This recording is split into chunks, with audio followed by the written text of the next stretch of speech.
Salut tout le monde et bienvenue sur la chaîne de Poudlard à Anima. Ma fac est fermée comme toutes les autres, donc j'ai un petit peu plus de temps pour tourner. C'est pour ça que ce matin, je vais essayer de vous parler d'une saga que j'ai découverte en 2019, dont je vous avais parlé dans ma toute première vidéo sur mon tag Pocket Jeunesse, et dont je viens de lire le tome 6. Et ce roman a vraiment marqué mon cœur en ce début d'année. Cette fameuse saga, c'est L'Assassin Royal de Robin Hobb.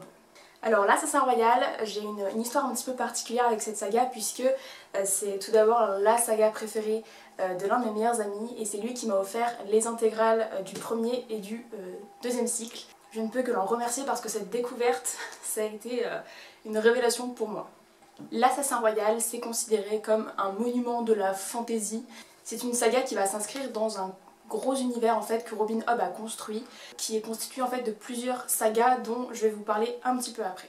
Ici vous pouvez donc voir les deux premières intégrales du premier cycle de la saga. Je vais revenir un petit peu sur la construction en fait des tomes dans la version française puisque la version française ne correspond pas à ce qui était fait à la base en version originale. Robin Hobb avait construit ces tomes d'une toute autre façon que ce que Pygmalion a fait dans la version traduite. Cette première intégrale est par exemple constituée de 3 tomes. On a l'apprenti assassin, l'assassin du roi et la nef du crépuscule. Et cette deuxième intégrale est constituée elle aussi de 3 tomes. Le poison de la vengeance, la voix magique et l'arène solitaire. Et en fait, ces 6 tomes n'existent pas tels quels dans la version originale. Pygmalion a en fait repensé la construction de la saga. Du coup, concernant tout cet univers que Robin Hobb a construit, il y a une chronologie en fait pour lire chacune des sagas. Je vais développer un petit peu, j'ai fait quelques recherches, on n'est pas à l'abri d'une erreur, hein, donc vous pourrez peut-être chercher de votre côté aussi. Donc ce premier cycle de l'Assassin Royal, c'est la première saga en fait qu'il faut lire dans la chronologie. Ensuite, il faut lire Les Aventuriers de la Mer, qui est une saga en 9 tomes dans la version française. Ensuite, il faut lire le cycle 2 de l'Assassin Royal que j'ai du coup en ma possession, puisque mon amie me l'avait aussi offerte, elle est là. Ensuite, il faut lire la saga qui s'appelle Les Cités des Anciens. Et pour terminer, il faut lire le 3e cycle de la saga L'Assassin Royal. Donc pour tous ceux qui avaient envie de se lancer dans la saga mais qui n'avaient pas trop d'idées de dans quel ordre en fait il faut les lire, j'espère que ça vous aura aidé. J'aimerais quand même préciser que cette chronologie n'est absolument pas obligatoire dans la compréhension de chacune des sagas en fait d'après ce que j'ai compris. Par exemple moi je n'ai pas les Aventuriers de la Mer en ma possession, par contre du coup j'ai le premier cycle de l'Assassin Royal et j'ai le 2e cycle. Donc honnêtement je sais pas si je vais attendre d'acheter 9 tomes des Aventuriers de la Mer avant de lire ce 2e cycle quoi. J'en ai parlé du coup avec mon ami Alexandre, si tu passes par là d'ailleurs, je te fais un petit coucou. Et il m'a dit que j'allais être spoilée sur quelques petits détails par rapport à un personnage en particulier si je lisais le 2e cycle de l'Assassin Royal avant les Aventuriers de la Mer. En soi, la lecture des Aventuriers de la Mer n'est pas nécessaire pour comprendre le 2e cycle de l'Assassin Royal. Voilà, c'est ce à quoi je voulais en arriver, ces petites précisions par rapport à la chronologie. Et maintenant, je vais vous parler un petit peu de l'histoire en elle-même. Alors, dans ce premier cycle de l'Assassin Royal, on se place au royaume des 6 duchés. Le royaume des 6 duchés a à sa tête la lignée des Loinvoyants. Et au moment où l'histoire commence, dans le premier tome, c'est le roi Subtil qui est au pouvoir. Le roi Subtil a 3 fils. 2 fils qu'il a eu d'un premier mariage. On a le prince Chevalerie en premier, ensuite le prince Vérité. Et ensuite il a eu un 3e fils avec sa 2e épouse qui s'appelle Royal. Et en fait, au cours de cette saga, on va suivre Fitz Chevalerie, qui est le fils illégitime du premier fils du roi Subtil, qui est donc le prince Chevalerie. Du coup, dans ce premier tome, on va suivre Fitz, je crois qu'au tout début, il doit avoir 5 ou 6 ans, et il va en fait rentrer à la cour. Il va être mis sous les ordres de Burick, qui s'occupe en fait des écuries royales, mais clairement, Fitz, il n'est pas vraiment reconnu en tant que tel, mais il se trouve qu'en fait, Chevalerie est décédé, et que son fils doit être ramené à la cour. Donc on va suivre en fait toutes ces intrigues politiques. Au tout début du coup on va suivre Fitz quand il est plutôt jeune, puisque comme je le disais, l'histoire commence quand il a 5 ou 6 ans, quelque chose comme ça. Donc on va le suivre dans son apprentissage auprès de Burick. On va comprendre en fait son mal-être d'être fils illégitime d'un prince dans cette cour royale, puisque clairement on ne lui fit pas de cadeau. Rien que le prénom Fitz signifie bâtard. Jusqu'au jour où le roi Subtil va lui demander, je passe les détails, mais va lui demander de devenir son assassin personnel. À partir de ce moment-là, Fitz va rentrer en fait en apprentissage auprès d'un homme qui est un petit peu inconnu. Voilà, il reste en haut de sa tour et personne ne connaît vraiment son existence. Il s'appelle Imbre, ou en tout cas c'est le nom qu'on lui donne dans la saga. Et on va suivre du coup son apprentissage auprès de Imbre chaque nuit, comment il va devenir l'assassin du roi. Donc voilà, ça c'est l'intrigue de base, mais c'est beaucoup plus que ça. Là ce dont je vous parle, ça correspond un petit peu à l'intrigue de base du tout premier tome. Et en fait, à partir d'un certain moment dans l'intrigue, le royaume des Siduchés se retrouve confronté à un problème de taille. En fait, le royaume est attaqué par les côtes. En fait, il se fait attaquer par des pirates qui se font appeler les pirates rouges. Et en fait, ça va être le début, le commencement de l'intrigue politique, de toute l'intrigue même en général de la saga. Ces attaques qui se font de plus en plus violentes, qui en fait laissent des villes côtières complètement... comment dire, en fait les habitants deviennent des... alors ils appellent ça les forgisés dans la saga, mais en gros, si vous voulez une idée, deviennent des zombies, hein, clairement. Ils tuent tout le monde, ils n'ont plus aucune identité, ils n'ont plus rien en eux, à part une enveloppe corporelle. Donc ça va marquer en fait le début de toutes les péripéties de Fitz et des autres personnages. Dans cette première intégrale, j'avais beaucoup aimé le premier et le deuxième tome, qui posaient des bases en fait, qui posaient des bases de l'univers, qui posaient les bases des personnages. On comprenait un petit peu à quoi rimait tout cet univers, toute cette intrigue. Et le tome 3, ça a été un gros coup de cœur. Ça a été vraiment le tome que je préférais avant du coup d'avoir lu ce tome 6. Je l'ai beaucoup aimé parce qu'en fait, Robin Hobb, elle n'est pas là pour nous dire tout est bien dans le meilleur des mondes, parce que les personnages vivent des choses, je ne veux même pas en parler. C'est hyper bien construit, c'est bien pensé. On a aussi une intrigue politique qui commence à se bâtir avec le royaume des montagnes qui est gouverné lui aussi par un roi. Et en fait le prince vérité va être marié à la princesse du royaume des montagnes qui s'appelle Ketriken. Ketriken, je t'aime. Voilà, on va avoir vraiment plein d'intrigues qui vont commencer à se tisser un petit peu partout entre les royaumes, entre les personnages. On comprend que certains personnages ne sont pas très bons, voilà. Il y en a un que je déteste du plus profond de mon cœur et que je pense que tout le monde déteste quand on a lu cette saga. Il y a vraiment des personnages qui sont mauvais en fait, qui sont mauvais, qui veulent du mal à tout le monde, qui cherchent le pouvoir, qui cherchent la gloire. Et à côté de ça, on a des personnages qui sont extrêmement dévoués. Moi je suis assez touchée par le personnage de Fitz que je trouve profond.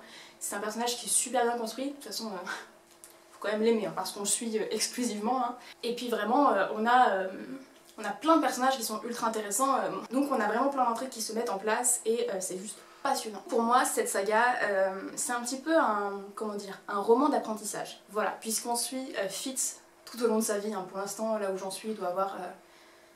on n'a pas vraiment de chronologie précise, mais je pense qu'il doit avoir une vingtaine d'années, un peu plus peut-être.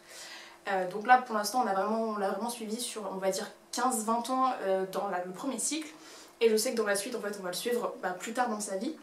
Donc c'est vraiment un roman d'apprentissage, un roman sur qui est-on, qu'est-ce que certains événements peuvent faire de nous. Il y a deux choses que j'apprécie particulièrement dans cette saga, c'est que comme je vous l'ai déjà dit, les personnages sont extrêmement bien construits. J'adore le fait de pouvoir suivre pléthore de personnages, hein, il y en a vraiment beaucoup. Parce que finalement ils vont participer à l'élaboration d'une humanité, d'une société, et je trouve que c'est particulièrement intéressant. On va en découvrir petit à petit plusieurs des personnages. En fait on a vraiment une grosse différence entre ces deux intégrales, comme s'il y avait deux cycles différents au sein même du premier cycle. C'est un petit peu aussi logique par rapport à la construction des tomes qui sont dans la version originale. Mais par exemple dans ce deuxième tome on va suivre plus un voyage que le premier tome, puisque le premier tome est exclusivement basé à Castelcerre. Et du coup dans cette deuxième intégrale en fait on va suivre plutôt un voyage, on suit Fitz dans une espèce de quête à travers les royaumes en particulier. Et du coup on a vraiment deux intégrales qui sont très différentes. Et dans celle-là du coup comme on a vraiment une notion de voyage, on a plein de personnages qu'on va découvrir au fur et à mesure des tomes. Et ça contribue vraiment à construire toute cette notion de société, d'humanité. Ça contribue forcément à la crédibilité, la profondeur de la saga. La deuxième chose que j'aime particulièrement dans cette saga, c'est le système de magie qui a été inventé par Robin Hobb. On a de la magie en fait dans cette saga, elle est très différente de ce qu'on peut voir d'habitude dans la littérature. La magie se découpe en deux parties on va dire. Il y a l'art et le vif. L'art est utilisé en fait pour communiquer d'une personne à l'autre qui peuvent être éloignées des dizaines de milliers de kilomètres de distance. On a vraiment cette notion de communication, de pouvoir influer sur les pensées des autres. Et le vif, à contrario, est la capacité en fait à se lier avec un animal. Donc on va avoir cette notion d'âme sœur qui va être abordée puisque il se trouve que Fitz est pourvu du vif. Vous verrez que ça va poser beaucoup de problèmes d'ailleurs. Et il va se lier avec un animal, dont je vous tairai l'espèce d'ailleurs parce que c'est vraiment intéressant en fait de le suivre dans la création de ce lien. Et j'aime vraiment beaucoup ce système de magie qui a été créé parce que ça change, c'est très atypique. C'est pas la magie comme on a l'habitude de l'avoir en fait. On a vraiment plus cette notion de communication, de lien entre les personnes, de lien entre les êtres vivants même plutôt. Et j'ai trouvé que c'était vraiment super intéressant, d'autant plus que on a vraiment un gros enjeu autour de cette magie qui n'est pas donnée à tout le monde, qui peut être très très mal vu, le vif est très mal vu. Et l'art est réservé un peu au prince, au roi. Donc voilà, la magie a vraiment une place super importante dans cet univers et c'est vrai que j'ai adoré la façon dont ça a été construit. Je vais faire un dernier point sur du coup le tome 6, puisque c'est un petit peu ce tome 6 qui m'a poussé à tourner cette vidéo quand même. Ce tome 6 qui m'a tenu en haleine en fait, tout du long. Je l'ai commencé un lundi, j'ai dû le terminer le jeudi soir, sachant que les tomes de l'Assassin Royal c'est quand même des briques. Hein. Là on a une intégrale de 3 tomes à chaque fois, un tome ça fait ça, l'intégrale fait 1100 pages, hein, donc on a de quoi faire. En fait dans ce 6e tome, on comprend que c'est vraiment la fin d'un cycle, puisque on va retrouver plein de personnages que l'on avait perdu de vue. On a vraiment un rassemblement de tous ces personnages en fait qu'on connaît depuis le début, et il se passe des choses. Mon Dieu, je n'étais pas prête. Chaque personnage en prend pour son grade. J'étais en apnée en fait pendant toute la fin parce que j'ai trouvé ça magistral comme fin. J'ai failli pleurer, hein. Voilà, je n'ai pas pleuré parce que je ne pleure jamais dans les romans, mais j'étais pas bien du tout. Voilà. Donc ça a été vraiment un immense coup de cœur. J'ai adoré cette fin de cycle et en fait j'ai qu'une hâte, c'est de me lancer dans le 2e cycle parce que j'ai absolument trop envie de retrouver les personnages qui me manquent déjà tellement. Je voudrais quand même faire une dédicace, une mention spéciale au personnage le plus incroyable que j'ai pu croiser dans cette saga et qui fait clairement partie des personnages qui vont me marquer à vie par sa fragilité, mais son importance, son intérêt, sa mentalité, sa psychologie. Il est tellement bien pensé ce personnage, c'est le personnage du fou dont je peux dire en fait clairement qu'il est mon personnage préféré je pense de la saga parce qu'il transmet des valeurs, mais des valeurs. En fait, on le suit depuis le tout début le fou et au tout début dans le 1er tome on se dit mais c'est quoi ce mec, il dit des trucs qui n'ont absolument aucun sens, il a des espèces de visions, enfin il est vraiment très bizarre.